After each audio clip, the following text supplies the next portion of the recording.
Happy Tuesday morning, everybody. And yeah, we're back at it this week. And yes, it's Tuesday. And no, I didn't put out a video on Monday. I was lazy. I didn't feel like doing anything other than driving. And boy, did I ever do that. So I think, what did I drive? I drove 10 hours and 42 minutes. So 10 hours and 42 minutes, and promptly shut down, finding a spot last night in Rochelle. So 48 total minutes on duty, not driving, that is, and almost 11 hours on the kisser of driving, and just stopping to for the Mother Nature calls kind of things. That's it. So I ran my little ass off, actually my big ass off, yesterday, and was just kind of in the zone. And I think most truck drivers that I know or that I've talked to, that seems to be a shared thing, that there's just days where you're just in a zone, where you just want to drive, you don't want to talk, you don't want to do anything else. You just want to zone out, just be in your thoughts, just drive and enjoy the drive. So that's what I did yesterday. So just leaving Rochelle. What is it? It's about 7:20 in the morning, and we stayed at my favorite place in the world to get parking late in the day at the Petro. And this morning went across the way to fuel up at Pilot, because MNS1 Express Incorporated, all of us drivers, we are using the Pilot Flying J network, as many trucking companies do.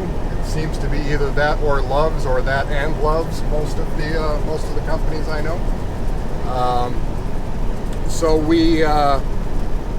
I'm at the fuel aisle. Minding my own business. I'm kind of half asleep, and just got both hoses in the tanks and fueling it up and doing the windshield, and all of a sudden a guy walks by wearing a reflective vest. Now, if you're ever in the Pilot in Rochelle, and you see drivers walking around with yellow reflector vests on, chances are very good that they're a Schneider driver, and chances are also very good that they drive on the Walmart account out of Sterling, Illinois, where I started my trucking adventure. So that Pilot is where the drivers on that account fuel a lot there, because it's in line. Most of that driving that you do on that account, you start off in Sterling. And if you're not going west out to Iowa or something, or going up to Dubuque, Iowa, or Galena or something like that, or down to Peoria, the majority of the volume of their trailers head east and go to the greater Chicago metropolitan area. So all the outer fringe suburbs, Woodstock and Crystal Lake and Zion and all of that kind of stuff. And then all the closer in suburbs, and then of course the city itself. So consequently, you have I think there are a couple hundred Schneider trucks on that account, somewhere around there, if I remember correctly.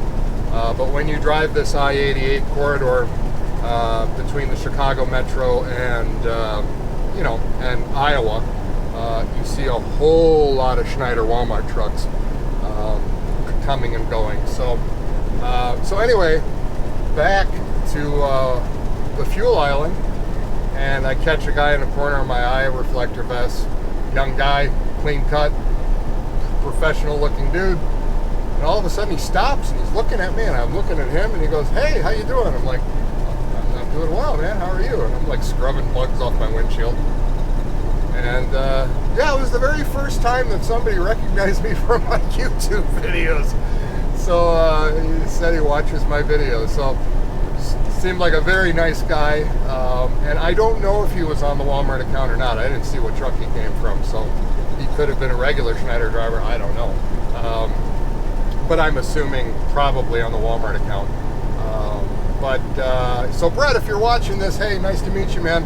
Sorry I was half asleep and kind of zoning out. So but good of you to say hello, and nice to meet you. So anyway, that was kind of fun. That was a first. I'm somebody. I'm somebody now. No, I'm nobody. I'm just a driver. Anyway, sky's looking pretty cool. Weather's looking like it's going to be nice. We just got a nice full tank of fuel, and we are off to Holiday City, Ohio again. And we'll see how the day unfolds. Well, what an interesting day this is proving to be. First, I get stopped by somebody who's actually watched one or more of my videos, so that was kind of a trip. And now I'm just cruising along on I-294, and we're heading down to the good old 294 I-80, going through Gary, Indiana. Traffic bliss. The most beautiful, picturesque, and scenic roadway in the entire nation, and it always flows so well because of such an ingenious, incredibly well laid out design. Boy, they had a lot of foresight when they put it together, I'll tell you what. Anyway, there was a company that I worked for very briefly, and it's a company that I never mentioned the name of, just because I was there so briefly. It just doesn't make any sense to even cover them, and I actually kind of feel bad for them in a way. I don't know why, but it's a small company based in the Midwest, and I put out a few videos while I was driving for them, and I actually drove for them for an entire week. So 1 week driving their truck, and that was enough time for me to realize in no uncertain terms that it was a horribly mismanaged company. So that's why I quickly departed stage left. But again, I kind of feel bad just because, I don't know, they could be a good company if they just had, I don't know. I'm not going to badmouth. I'm not going to trash them. Just suffice it to say, I was able to see that they need a whole lot of help, and I wasn't the one that was going to provide it. So the truck that they had given me, if you recall, for those who watch all of my videos, it was a Volvo V&L 760, I believe. Perfectly nice truck. However, it did have some issues, and the most glaring of which was a power steering leak. So the power steering, it was pissing power steering fluid all over the place. And it was one of those situations where that truck should never have been assigned to a driver. Obviously, they didn't check it, they didn't care. Supposedly it was gone over by their maintenance staff, and I use that term very loosely. That was one of the most incompetent areas of that company that I witnessed. But the reason I'm bringing it up is because as I'm cruising along here enjoying my day, I just passed one of their trucks on the side of the road on the right shoulder with orange triangles out. I'm surprised the truck actually had the triangles, but triangles out and broken down on the side of the road, and I did not see any tire blowout that I could see.